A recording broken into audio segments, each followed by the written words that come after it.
नमस्कार, मैं secretary DLSA Sirmaur आज अपने पैरालीगल वॉलंटियर्स को ट्रेनिंग देते समय एक सैंपल वीडियो से समझाना चाहता हूं कि जिस तरीके से ये दो पीएलवी हैं, ये कॉमन मैन जो हमें डोर टू डोर कैंपेन के दौरान या पैन इंडिया आउटरीच के दौरान फील्ड में मिल रहे हैं और मैं इसमें पीएलवी के रोल पे हूं, तो मुझे कैसे इनको डील करना है और कैसे कानून की जटिलताओं को आसान बनाकर एक आम इंसान तक उनके पहाड़ी हिंदी भाषा में समझाना है। बताएं सर। एक मतलब ना पति नशे करके अपनी पत्नी को हर रोज तंग करता है। थोड़ा सा जोर का बोले। पति अपनी पत्नी को हर रोज तंग करता है नशे करके ना, वो उसे धमकाता है कि 2 बीघा जमीन जो आप मैंने ली है मैं उसे बेच दूंगा। तो पत्नी चाहती है कि मुझे कानूनी सहायता मिले, तो हम उसे कैसे दें? कानूनी सहायता में वो सिर्फ इतना चाहती है कि वो जमीन बिकने से बच जाए ताकि उसके बच्चे और वो कल के लिए रोड पे ना आ जाए।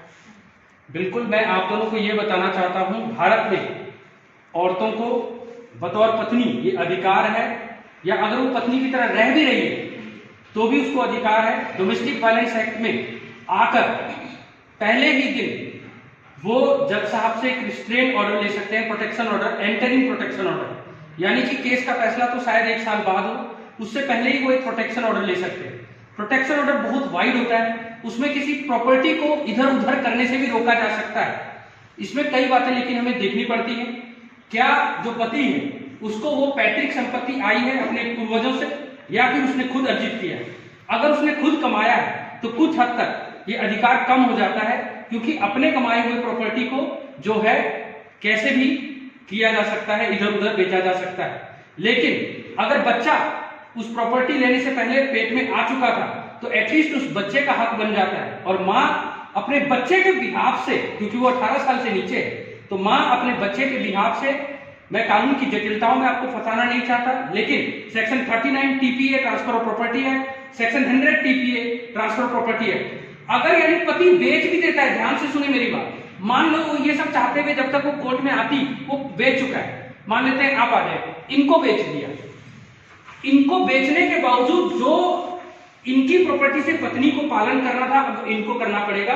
अगर इनको ये मालूम था, ये इसी गांव के थे कि यार ये तो अपने एक ही तो जमीन थी, उसी से तो मियां बीवी पाल ले, बच्चे पाल ले, और फिर भी इसने ये जमीन खरीदी, तो ये कानून में जो पति का बर्डन है, ये पति का बर्डन इसके ऊपर चले गया।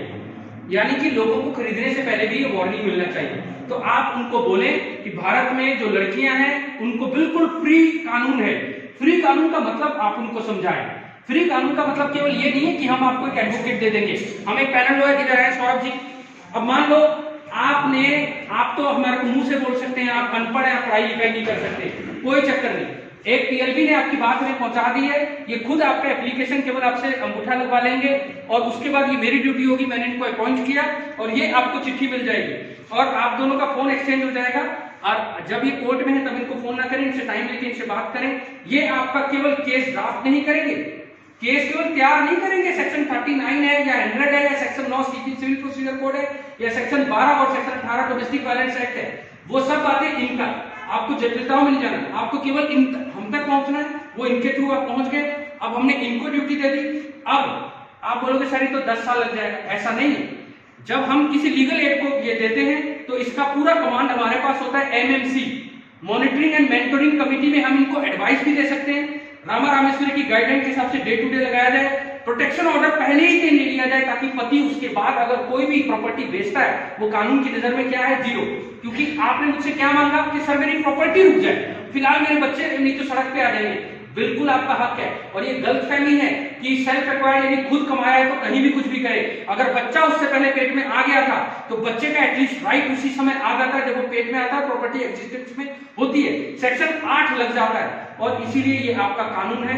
और याद रखें, अगर पति से आपको पालन पोषण नहीं मिल रहा तो आपके ससुर को भी जिम्मेवार बनाया जा सकता है हिंदू अडॉप्शन मेंटेनेंस एक्ट में। कुछ और सवाल आप पूछना चाहते हैं या इसके किसी में कोई आपको डिस्प्यूट है? सर उसकी एप्लीकेशन हमने कोर्ट में भी दी थी। Very good. हाँ जी, उन्होंने बोला कि बस सिर्फ इतना दो कि कोर्ट वाले हमें ये दे कि मेरा पति मेरी तसल्ली हो जाए, मतलब कि जमीन बेचने से शायद। लेकिन सर उसको डर वो भी है कि वो चलो गवर्नमेंट इससे ना ले, यानी कि बैंक से भी और लोन ना उठाए, लेकिन किसी प्राइवेट कंपनी से वो कल के लिए लोन उठा लेता है और वहाँ वो रजिस्ट्री 10 बार उठा के रजिस्ट्री पकड़ा लेता है कि मैं रजिस्ट्री रखूंगा तो मैं लोन उठा लूंगा।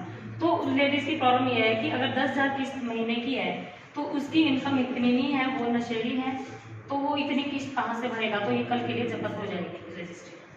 आपने देखा कि जिस तरह एक आम इंसान बनकर पीएलबी ने हमारे आगे प्रॉब्लम रखी है, प्रॉब्लम बहुत बड़ी समस्या है।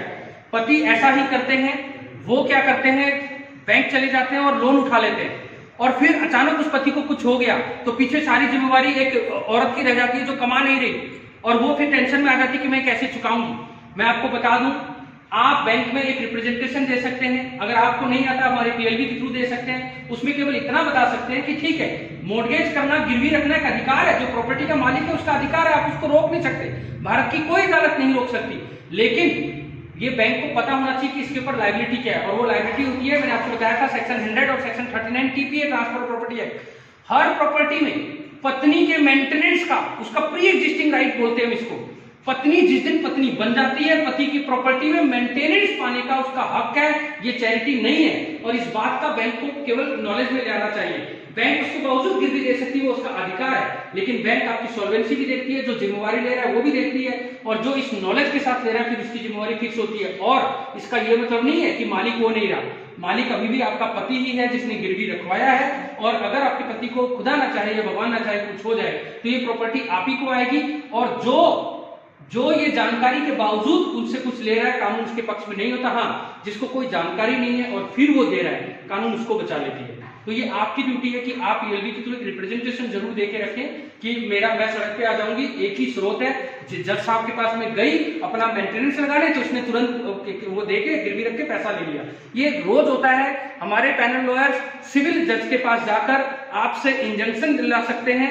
मैंने आपको बताया section 18 read B section 23 domestic violence act में भी रिस्ट्रेन किया जा सकता है। सिविल जज के अलावा मजिस्ट्रेट साहब को भी ये पावर है डोमेस्टिक वायलेंस एक्ट में। और एंटरिंग यानी कि लंबा केस कितना भी चले, ये सबसे पहले इसकी सुनवाई होती है, ताकि उसके बाद वो जो मर्जी करे वो कानून में जीरो हो जाता है। और कोई सवाल?